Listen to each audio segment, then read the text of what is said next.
अस्सलामु अलैकुम वरहमतुल्लाहि वबरकातुहू। तहज्जुद के वक्त किसी बंदे से खुश होता है तो ये 6 निशानियाँ ज़ाहिर होती हैं। तो ये 6 निशानियाँ ज़ाहिर करता है। तहज्जुद पढ़ते हुए अगर आपको यह 6 निशानियाँ नज़र आ जाए तो आप समझ जाइए कि अल्लाह ताला ने आप से कितना खुश है। अल्लाह आपसे राजी है और बहुत जल्द आपकी परेशानियों को ख़त्म करने वाला है और मुसीबतें टालने वाला है और आपके बिगड़े हुए काम हल होने वाले हैं। मगर यह 6 निशानियाँ आपको तहज्जुद पढ़ते हुए नज़र आना चाहिए। जानते हैं कि ये 6 निशानियाँ कौन कौन सी हैं। नंबर 1, अगर आप किसी तहज्जुद की नमाज पढ़ने की तौफीक मिल जाए, तहज्जुद के वक्त आपकी आँख खुल रही है और आप अपने नरम बिस्तरों को छोड़कर वजू करके मुसल्ला बिछाकर अल्लाह ताला के हुजूर 2 रकात नमाज पढ़ के या इससे ज़्यादा नमाज पढ़ के हाथ फैलाकर अल्लाह ताला से दुआ मांगते रहें। दोस्तों, अगर आपको तहज्जुद की नमाज पढ़ने की तौफीक मिल रही है तो समझ जाइए कि अल्लाह ताला आपको चुन लिया है। अल्लाह ताला आपसे बहुत ज़्यादा मोहब्बत करता है, तभी तो आपको तहज्जुद की नमाज पढ़ने की तौफीक मिल रही है। नंबर 2, तहज्जुद की नमाज पढ़ने से मज़ा आने लगे तो तहज्जुद की नमाज पढ़ रहे हैं, तहज्जुद पढ़ते हुए आपका दिल लग रहा है, आप दिली तौर पर खुश हो रहे हैं और खुशी इस बात की हो रही है कि अल्लाह ताला ने मुझे तौफीक दे दी है। अपने रब से बातें करूँगा, अपने रब के सामने सजदा करूँगा, मैं अपने रब को मनाऊँगा, अपने हर दुआ, हर इल्तिजा, हर दरख्वास्त अपने रब से करूँगा, आपको राजी करूँगा। आपको लुत्फ़ आ रहा है, आपको खुशी हो रही है तहज्जुद पढ़ते हुए और आपको खूब मज़ा आ रहा है तो समझ जाना कि अल्लाह ताला के आपको चुन लिया है। दोस्तों, अल्लाह ताला जिन लोगों को पसंद करता है उन्हें ही तहज्जुद की नमाज पढ़ने की तौफीक अता फरमाता है।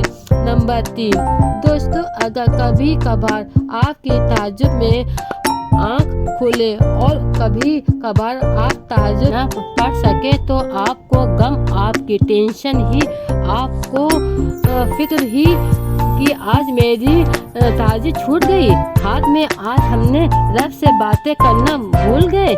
इस तरह का ख्यालात अगर आते हैं तो अगर हमें फिक्र होती कि मैं आज तहज्जुद में ना उठ सका, अगर आपको यह ख्याल आते ही इस तरह की फिक्र होती है तो समझ जाना कि यह भी अल्लाह पाक को हमसे राजी होने की निशानी है। नबी पाक सल्लल्लाहु अलैहि वसल्लम ने फरमाया कि कोई बंदा रात को तहज्जुद में उठने की नीयत से सोया और फिर वह किसी वजह से उठ न सका, उसकी आँख न खुली तो भी उसकी तहज्जुद पढ़ने का सवाब मिलेगा।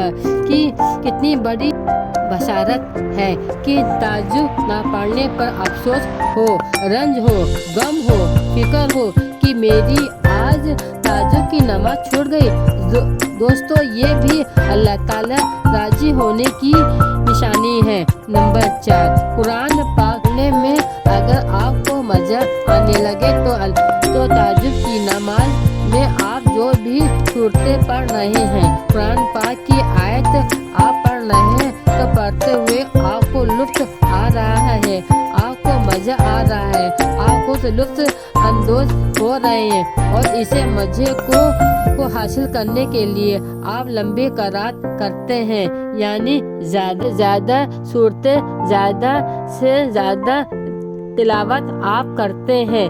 आपकी अगर यह महसूस होता है तो आप समझ जाना कि अल्लाह ताला आपसे राजी है, अल्लाह ताला आपसे खुश है। नंबर 5, تسبیحات میں مزہ آنے لگے تو تہجد کے وقت جو آپ رکوع کے اندر سجدے کے اندر جو آپ تسبیحات پڑھتے ہیں، اگر اپنوں یا پڑھنے میں مزہ آتا ہے، بہت سکون اور اطمینان کے ساتھ ٹھہر کر آپ سجدے کرتے ہیں، رکوع کرتے ہیں، قیام کرتے ہیں، تحیات میں بیٹھتے ہیں اور دیگر ارکان کو آپ ادا کرتے ہیں اور آپ کو مزہ آتا ہے اور آپ کو بہت خوشی ہوتی ہے، آپ زیادہ سے زیادہ یعنی مقصد ہے رکوع ہمارا بہت لمبا کرنے کا دل کرتا ہے، دیر تک اپنے رب کو آگے سجدے میں جھکے رہنے کی دل کرتا ہے، تو پھر سمجھ جانا کہ اللہ تعالیٰ آپ سے بے حد خوش ہے، اللہ تعالیٰ نے آپ کو یہ توفیق دی ہے اور آپ بہت خوش نصیب بندے ہیں۔ نمبر 6، دعا میں گناہوں کو یاد آنا۔ دوستو، اگر تہجد کی نماز پڑھتے وقت آپ کو اپنا گناہ یاد آ رہا ہے تو آپ تہجد کی نماز جب مکمل کر کے دعا کے لیے ہاتھ اٹھاتے ہیں، اپنی درخواست التجا اپنے رب کے حضور رکھتے ہیں اور آپ اپنے گناہوں کو یاد کر رہے ہیں، آپ کا دل مچل رہا ہے، آپ کا تعلق اپنے رب سے مضبوط ہوتا چلا جا رہا ہے اور آپ رو رو کر اللہ تعالیٰ سے دعا مانگ رہے ہیں، اپنے گناہوں سے توبہ کر رہے ہیں۔ اگر یہ کیفیت، اس طرح کی نشانی اگر آپ کی نظر آئے تو آپ سمجھ جانا کہ اللہ تعالیٰ آپ سے بہت خوش ہے، تبھی تو اللہ پاک نے آپ کو توبہ کرنے کی توفیق عطا کر رہے ہیں۔ اللہ تعالیٰ سے دعا ہے کہ اللہ پاک ہم سب کو نماز پڑھنے اور سچی توبہ کرنے کی توفیق عطا فرمائے، آمین۔ اللہ پاک اگر یہ ویڈیو آپ کو پسند آئے تو یہ ویڈیو لائک، شیئر اور سبسکرائب ضرور کریے گا اور اپنے دوستوں تک ضرور شیئر کریے گا اور آگے آپ کے لیے اچھی ویڈیو بناتے رہیں گے۔ اللہ حافظ، دعاؤں میں یاد رکھیے گا اور اللہ آپ سب کو خوش نصیب بنا دے۔ اللہ حافظ۔